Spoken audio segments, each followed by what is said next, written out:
Ministerio Buscando de Dios presenta al pastor Jorge Hernández Toca con un consejo de la palabra de Dios.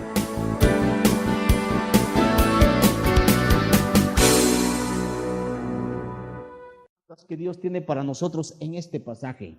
¿Cuáles son las demandas que en este momento, hermanos, son parte necesaria e importante en la vida suya, en la vida mía? Las demandas de Dios. Quiero hablarles de 3 demandas esta mañana. A ver si adivinan.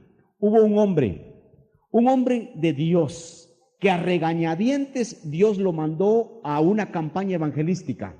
Y el hombre llegó a la campaña y, aunque forzado por Dios, logró el avivamiento más grande y alcanzar a una ciudad completa con el evangelio de Jesucristo, con el evangelio de Dios, digamos, en nuestro tiempo. Y aquel hombre, hermanos, logró lo que muy pocos han logrado, tal vez Billy Graham: alcanzar a una multitud enorme, desde pequeños hasta grandes. Pero aquel hombre, antes de ir a regañadientes a cumplir con esa campaña evangelística, aquel hombre deseó hacer su propia voluntad. Y él hizo su propia voluntad y se escondió de Dios. Y cuando Dios lo alcanzó, lo persiguió y lo colocó en la peor de las crisis, aquel hombre, ya viéndose en esa crisis, dijo estas palabras: invoqué en mi angustia al Señor, y Él me oyó desde el seno del Seol. Desde el seno del Seol clamé y mi voz oíste. Sigue hablando un montón de cosas más, pero oiga lo que dice al final, que es bien importante: mas yo con voz de alabanza te ofreceré sacrificios. Pagaré lo que prometí. La salvación es del Señor. Yo quiero que guarde esta expresión: pagaré lo que prometí. Pagaré lo que prometí. ¿Este hombre quién es, hermanos? Jonás. Un hombre que Dios lo persiguió, un hombre que pensó que podía esconderse de Dios, y Dios, cuando llegó y lo alcanzó, por utilizar esa palabra, este hombre tuvo que darse cuenta que ninguno de nosotros, también nosotros, podemos escondernos de Dios. Usted no se puede esconder de Dios en ningún momento. Aquel hombre tuvo que hacer que por su culpa otros sufrieran las consecuencias, lo que orábamos esta mañana.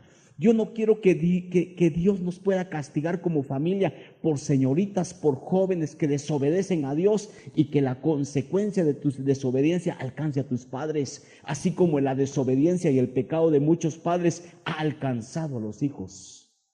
Y aquel hombre Jonás, hermanos, fue perseguido, otros tuvieron que sufrir las consecuencias por culpa de él. Pero la pregunta que alguien puede hacerse, oiga, alguien le puede hacer esta pregunta: ¿por qué? Pero ¿por qué Dios te va a perseguir a ti? ¿Por qué Dios me va a tomar a mí del pelo y me va a llevar a que yo cumpla algo? Y si yo no quiero, ¿por qué? ¿Por qué Dios nos va a tener que tomar a la fuerza y llevar a hacer algo que nosotros no tenemos deseo de hacerlo? Yo diría, hermanos, que usted, si alguien le dice este razonamiento, tiene razón. ¿Por qué Dios nos va a agarrar del pelo y nos va a forzar? ¿No dice que Dios respeta nuestra voluntad, pues? Entonces, ¿por qué razón es que Dios persiguió a Jonás y lo obligó para que llegara a cumplir? No es justo. Pero, hermanos, la clave es lo que Jonás dice al final. Jonás dice: pagaré lo que prometí. Quiere decir que Dios no persiguió a Jonás simplemente porque le dio el capricho de Dios, sino porque aquel hombre le hizo una promesa a Dios. Y Dios nos va a perseguir, hermanos, hasta que cumplamos lo que prometimos. ¿Y cuántos de nosotros hemos hecho promesas a lo largo de los años y esas promesas simplemente se han quedado? Dios las ha tomado en serio y a su tiempo nos va a alcanzar, y Dios va a hacer que cumplamos con lo que le hemos prometido. Aquí están las demandas de Dios. Todos nosotros recibimos bendiciones en abundancia de Dios. ¿Cuántos podíamos dar testimonio esta mañana y ponernos de pie de decir que en el año que ha pasado hemos recibido bendiciones en abundancia? Esta iglesia, como iglesia, hermanos, hemos recibido bendición. Yo, como pastor de esta iglesia, me he realizado estando con ustedes. Gente que está honrando, gente que está cambiando para mejor, para más acercarse a Dios. Nos hemos realizado con mi esposa este año, hermanos.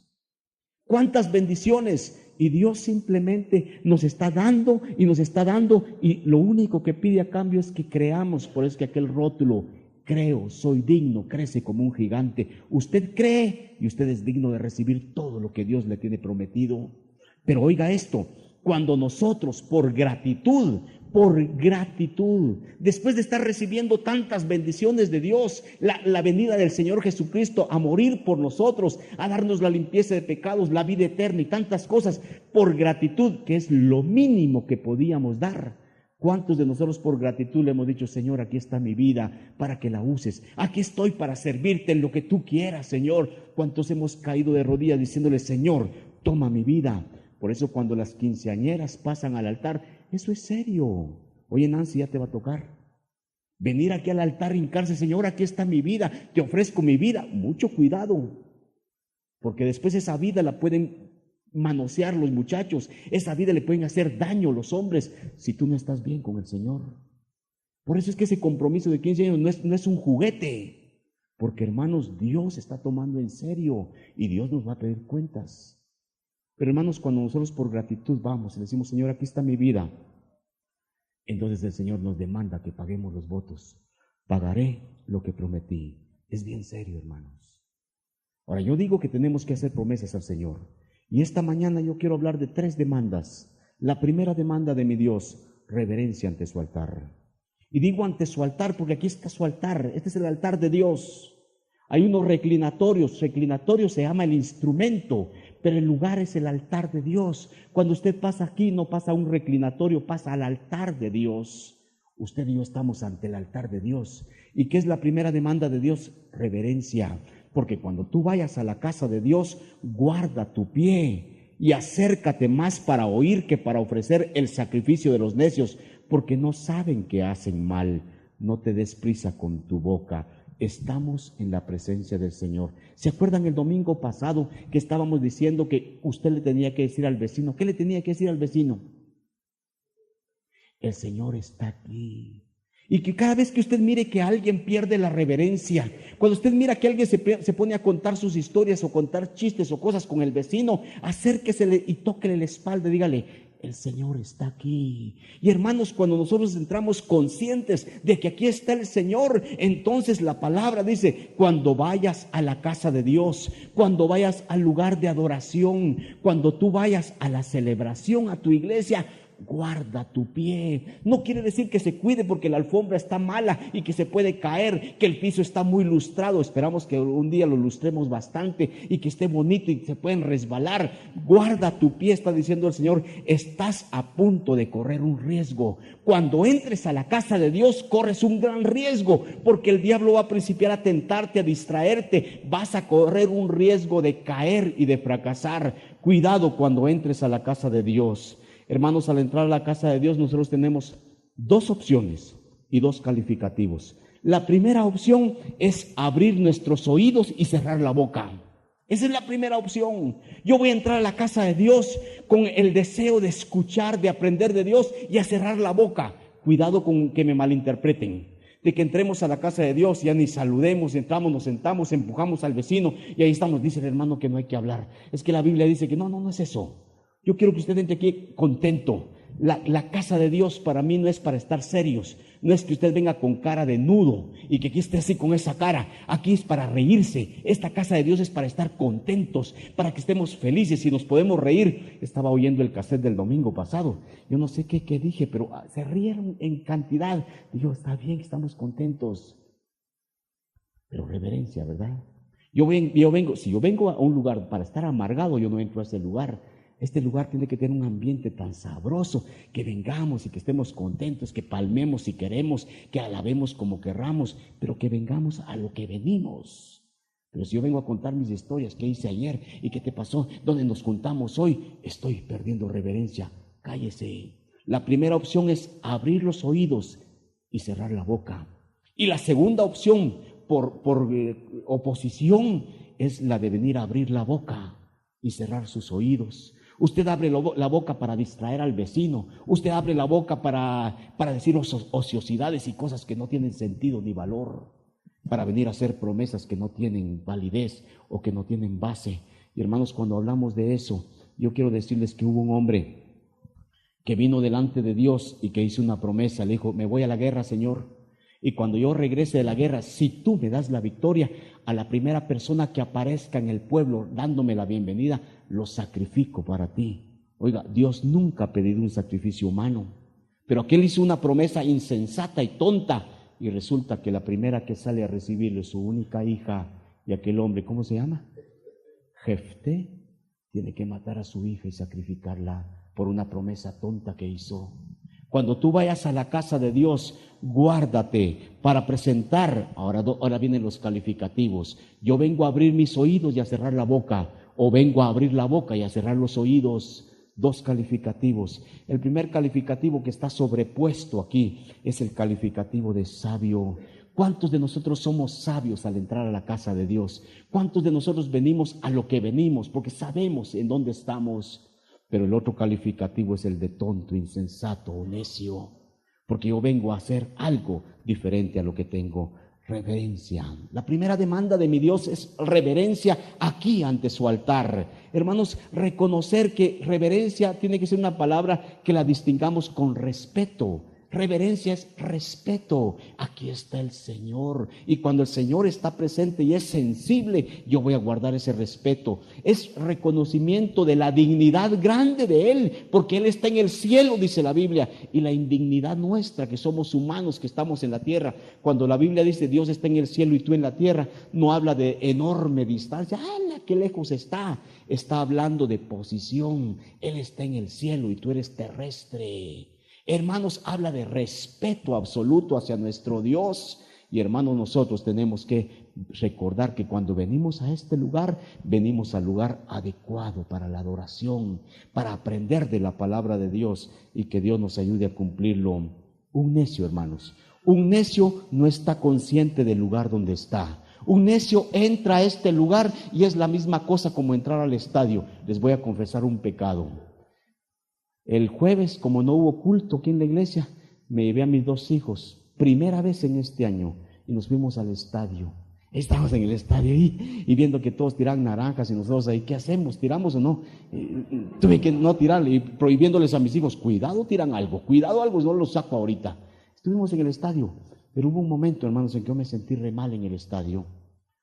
Gente aquí gritando de hijo de tantas en adelante, gente al lado y gente atrás. Y decía, ¿qué hago?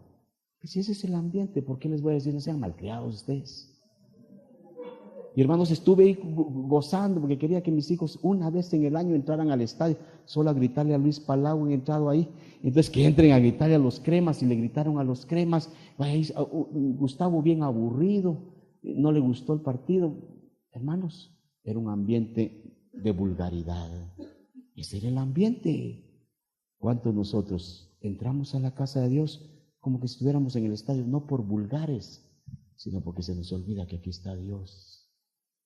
Y hermanos, Dios está demandando reverencia. Dios está pidiendo que nosotros, cuando entremos a la casa de Dios, entendamos cuál es el lugar, que este es el lugar de la presencia de Dios. Pero un necio no reconoce dónde está, y el necio hace las promesas insensatas como Jefté las hizo. Sean pocas tus palabras, dice el versículo 2. Sean pocas tus palabras, ¿sabe qué quiere decir? Es saber aprovechar el tiempo, es venir a este lugar y buscar la santidad, la gloria de Dios, es llenarnos de la bendición de Dios. Esto es sean pocas tus palabras. Como dice el versículo 1, es acercarse en una búsqueda de Dios para contemplar su gloria y para que estar aquí, Él, gozar de esa presencia de Él. Él está en el cielo y yo en la tierra. ¿Sabe usted que los necios ofrecen también sacrificio? ¿Qué sacrificio está presentando usted a Dios? Los necios ofrecen sacrificio de desprecio a Dios. Vienen a la iglesia a burlarse de Dios. Si yo le preguntara a alguien que está haciendo otra cosa que no es adorar a Dios, le digo, ¿por qué estás burlándote de Dios? Yo no me estoy burlando de Dios. Sí, es que estás haciendo cosas que no son de Dios. Estás haciendo cosas que no glorifican a Dios en este lugar. ¿Cuántos presentan? Los necios presentan sacrificios de desprecio, de ignorar la presencia de Dios, de falta de humillación, hermanos. Y tenemos que aprender que tenemos que humillarnos delante de Dios. Pero hermanos, ¿qué sacrificio presentamos nosotros? ¿Presenta usted sacrificio de alabanza, como dice la palabra? ¿Presenta usted un sacrificio de adoración al Señor, de humillación, de reconocer que Él es el que está en el cielo y yo en la tierra? De que Él es el Dios grande y yo soy simplemente por los méritos de Él es que estoy arriba, porque Él es el que nos ha levantado del polvo, dice la palabra. Cuando usted y yo entramos en esa actitud, hermanos, entonces vamos a gozar de la presencia de Dios. Yo quisiera que todos le dijéramos al Señor esta oración, una oración de todo el año. Señor, danos una congregación de sabios. Señor, danos una congregación de gente que esté dispuesta a escuchar tu voz. Yo quiero pedirles en el nombre de Cristo, hermanos, que ustedes le oren al Señor. Señor, que la voz tuya en esta iglesia sea audible siempre, que en este púlpito nunca escasee la palabra de Dios. Hermanos, el día que la palabra de Dios escasee en este lugar, va a ser terrible. Fíjese que esta semana estaba hablando con mi sobrino, un patojo que usted lo mira ahí y dice, este patojo, para que crezca espiritualmente le falta mucho. Y principió a hablar de la enseñanza en su iglesia. Es que el pastor solo hablando de no sé qué, pasando de... No estoy criticando a otro siervo de Dios. Yo le dije a mi hermano, fíjense en eso que está diciendo este muchacho. A la voz solo hablar sos. Fíjense lo que está diciendo. Puede ser que esté escaseando la palabra de Dios práctica. Que estemos hablando del arrebatamiento de la iglesia. Yo hablo del arrebatamiento porque lo creo. Pero que no le estemos dando mensaje práctico a la gente hoy. Oiga, no se me vayan a enojar, señoritas, que les dije, cuidado, tienen novio inconverso, porque es en serio. Porque la Biblia dice, no os unáis en yugo desigual con los incrédulos. Y si ustedes caen en pecado delante de Dios, por eso Dios les va a castigar. Quiere decir que la palabra tiene que ser práctica hoy.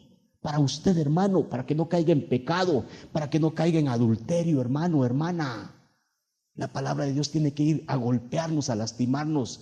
Pídanle a Dios, hermanos, que los siervos que usan este lugar, que usen palabra de Dios y que no escasee la palabra. El día que principiemos a leer de otros libros, el día que principiemos a contar historias para tener atenta a la gente, que se cierre este lugar, hermano. Pidámosle a Dios que el día que este pastor deje de predicar la palabra, que lo echen, que se vaya, que se muera, que no escasee la palabra. Porque, hermanos, a eso venimos aquí a la casa de Dios. Que el Señor nos ayude a tener disposición para escuchar su voz. Que la voz del Señor sea audible en este lugar. Cada vez que usted venga aquí, que usted sienta que Dios a usted le habló. Yo no sé si le habló a los demás, pero a mí sí me habló. Que usted lo pueda decir y que salga sintiendo que Dios le habló.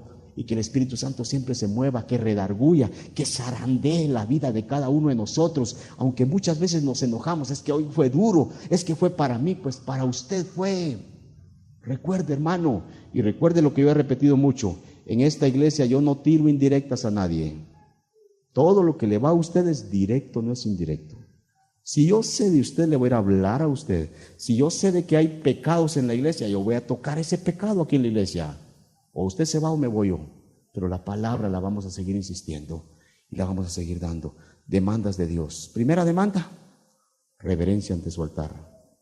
Segunda demanda de Dios, persistencia en mi ofrendar. Mire el versículo 4 y el 5. Cuando a Dios haces promesa, no tardes en cumplirla, porque Él no se complace de los insensatos. Cumple lo que prometes. Mejor es que no prometas y no que prometas y no cumplas. Ofrendar, persistencia en ofrendar. Cuando hablo de ofrendar, hermanos, estoy hablando, ofrendar es dar lo que he prometido. ¿Cuántos de nosotros, hermanos, y ya lo dije una vez, y esta es la segunda vez que lo voy a repetir de todo el año 93, ¿cuántos de ustedes dan su diezmo a la iglesia? Hermanos, hemos hablado de cuánta necesidad tiene esta iglesia. Entramos creo que con 5,000 quetzales a noviembre y diciembre y se acabaron los 5,000 quetzales.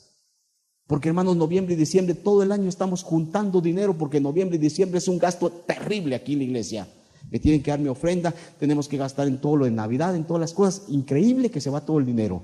En enero principiamos a juntar otra vez para que los gastos duros de noviembre y diciembre se logren suplir. ¿Cuántos de ustedes no le han dado al Señor lo que es de Dios? ¿Cuántos prometieron para misiones y no pagaron? ¿Cuántos están prometiendo para el gozo y fortaleza para este año? Dios bendiga a los que han estado dando. Hermanos, tenemos que darle a Dios, ofrendar. Pero ofrendar no es solamente dar dinero. Ofrendar es la promesa que yo le hice al Señor de darle mi tiempo. Ofrendar es que yo al Señor le prometí que le voy a ser fiel, le voy a dar mi ofrenda de mi vida. ¿Qué le va a ofrendar usted al Señor, hermano? Hermano, lo que estamos hablando es que vamos a persistir en la ofrenda, que cuando yo le prometo algo al Señor se lo voy a insistir, se lo voy a dar, no voy a estar un ratito nada más de avivamiento. Hermanos, vivimos en un mundo, en un tiempo de consagraciones falsas. Vivimos en un tiempo de consagraciones superfluas. Pasen esta mañana y estamos llorando todos. Yo no me estoy burlando, porque yo lloro muy seguido, muy fácil aquí. Y que diga que solo a emocionarlos vengo, pues no vengo solo a emocionarlos, aunque las emociones son parte de nuestra vida. Pero ¿cuántos pasamos llorando? Y no me estoy burlando. Y decimos, Señor, aquí estoy delante de ti. Y gloria a Dios por eso, pero al mes se nos olvidó.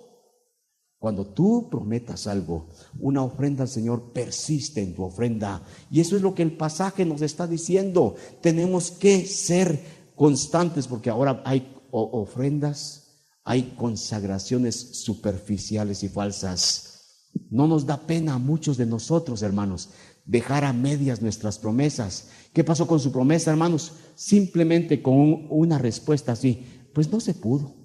Suficiente para que la gente se quede tranquila. Pero ¿qué pasó si usted lo prometió? Usted se comprometió, no se pudo. ¿Y quién me va a reclamar a mí si dije que no se pudo? Ya no hay palabra. Pareciera ser que todos los votos que tenemos que hacerle a Dios, deberíamos poner un licenciado aquí y decirle, venga con el licenciado, hagamos la escritura de sus votos para que judicialmente se los reclamemos, porque muchos ya nuestra palabra ya no vale. La palabra de muchos de nosotros ya se me salió decirlo. Ya la palabra no vale, hermanos. Por esa razón es que cuando uno se casa, lo casan con abogado. No deberían casarnos con abogados, solo delante de Dios. Pero ¿cuántos ya hubiéramos dejado tirada a la mujer si no nos tiene amarrado el juzgado? Hermanos, miren la palabra nuestra cómo ha fallado. Hermanos, yo le pido a usted que usted piense bastante en lo que estoy diciendo y en lo que dice la palabra. Cuando a Dios haces promesa, no tardes en cumplirla. Nuestras promesas deberían ser pactos. La Biblia está llena de pactos y vamos a estudiar el otro domingo de esto. La Biblia está llena de promesas, quiere decir que las promesas son bíblicas. La Biblia está llena de promesas, pero Dios nunca falló. ¿Y cuántos de nosotros deberíamos ser fieles a nuestras promesas, a las promesas que le hacemos al Señor? Y las promesas, dice un escritor, que son un semillero o deberían ser un semillero para la acción de muchos. Yo prometo algo, se va a convertir en acción después porque voy a cumplir lo que le prometí a mi Señor. ¿Cuántas promesas hicimos, hermanos? Si no, yo les voy a sugerir unas para que se las prometamos al Señor este año. Ser fieles a nuestro cónyuge. Nando va a ser fiel a su esposa este año. No está diciendo que el 93 no fue, pero revalide sus votos, Nando. Este año, Alice, te voy a ser fiel. Estés sana, estés enferma, estés bonita como está ahora o se ponga feíta cuando nazca el nene. Te voy a ser fiel. Hermanos, ¿cuántos le podemos decir a nuestra esposa esta mañana? Te prometo ser fiel el año 94, así como lo he sido. Esposas para sus esposos. Hombres y mujeres que están solos, prométanle al Señor fidelidad, que no van a caer en el fracaso. Ay, hermanos, necesitamos hacer estas promesas, darle prioridad a nuestra familia. ¿Cuántos podemos prometer esto? Le voy a dar prioridad a mi familia. Yo no le doy prioridad a mi familia, le doy prioridad a otras cosas, le voy a dar prioridad a mi familia. ¿Cuántos de nosotros le vamos a prometer al Señor cambiar de carácter? Ay, hermanos, ese carácter que tenemos algunos de nosotros. ¿Por qué no le pedimos al Señor que nos ayude a moldear un poquito más el carácter? A frenar esos impulsos, esos gritos, cosas que hacemos. Prometámosle al Señor que vamos a amarrar ese carácter en sus manos. Ser fieles, hermanos. ¿Cuántos le queremos prometer ser puntuales?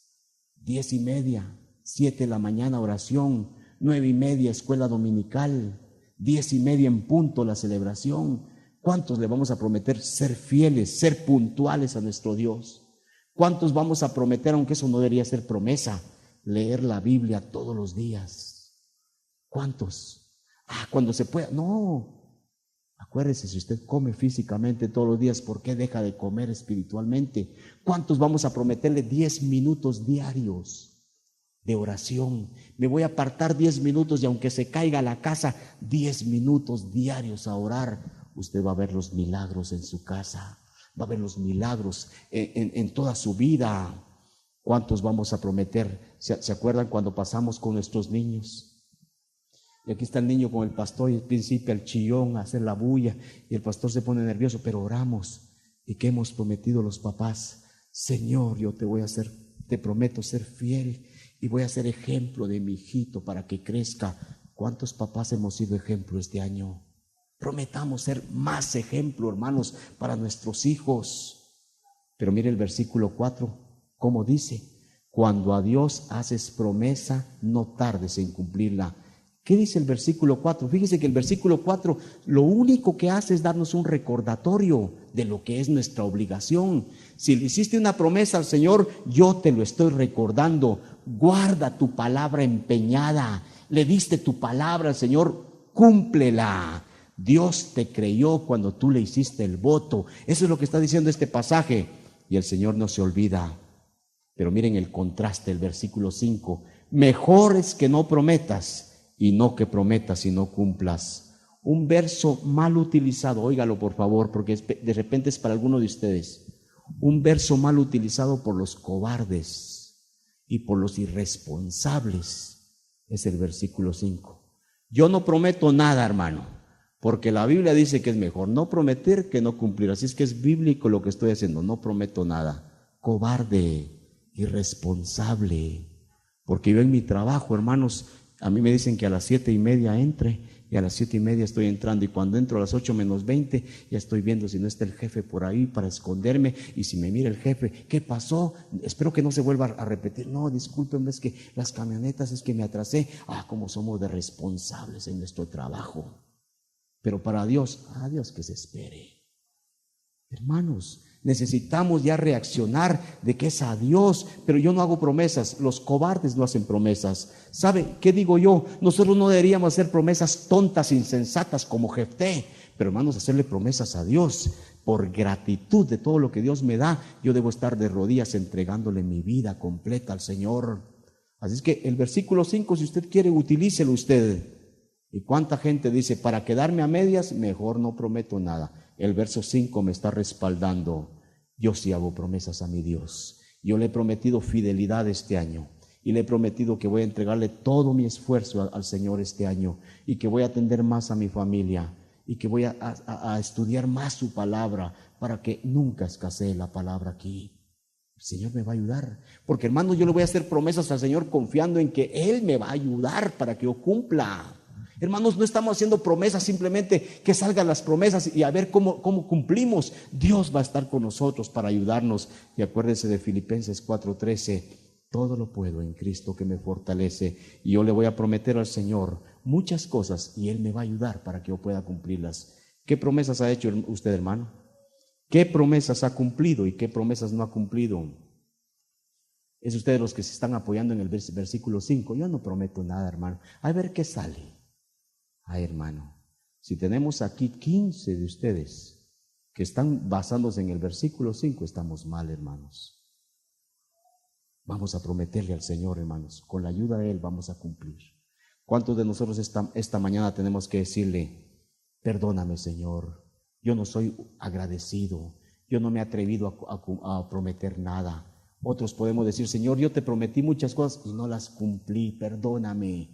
Pero este es un tiempo especial, hermanos, para que revalidemos nuestros votos. Pero recuerde, Dios nos toma en serio.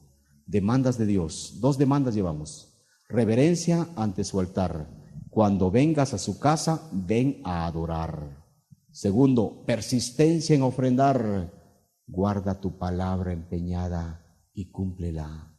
Y la tercera demanda, hermanos, es consistencia en mi hablar. Consistencia. Dios te lo tomó en serio. Mire el versículo 6. No dejes que tu boca te haga pecar, ni digas delante del ángel que fue ignorancia. ¿Por qué harás que Dios se enoje a causa de tu voz y que destruya la obra de tus manos? Las excusas, piénselo por usted, son parte de la vida diaria de muchos de nosotros. Habemos muchos de nosotros que somos tan expertos, hermanos, que siempre tenemos la evasiva correcta. Cualquier cosa, siempre hay una excusa que justifique la falta que tuvimos. Muchos de nosotros, en su mayoría, no decimos perdóneme, yo tuve la culpa. Siempre hay una excusa justa a la que tenemos que achacarle la razón por la que no hemos cumplido. Pero el Señor nos está demandando aquí, hermanos, que ya no tengamos la excusa como parte de la rutina nuestra. Siempre hay una evasiva en la vida de muchos de nosotros. Dios quiere que seamos consistentes en nuestra palabra. Y hermanos, lo que quiero decirles sencillamente, que no olvidemos con argumentos la promesa que le hicimos a Dios. Hermano, ¿qué pasó con la promesa que usted hizo el año pasado?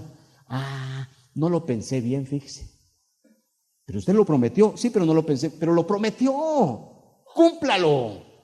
¿Y cuánto simplemente está diciendo aquí la palabra? No peques con tu boca, lo prometiste, no, sí, pero es que mire, en un momento de arrebato de emociones yo dije las cosas, hombre, pero ahora ya lo pensé bien, no lo había pensado bien, y principiamos con una serie de excusas. Mire, yo quería trabajar en la iglesia, yo quería servir, pero la gente no ayuda. Es que mire, la congregación no colabora, y a mí qué me importa la congregación, si usted le prometió a Dios, cumpla. ¿Cuántos cobardes estamos echándole la culpa? Fíjese que yo propuse esto y como no me lo tomaron en cuenta, mejor me abstengo. Cobarde, usted prometió fidelidad, servicio, no se excusen los demás. Es que fíjese, en mi casa hay muchos problemas para salir, pues que venimos tarde.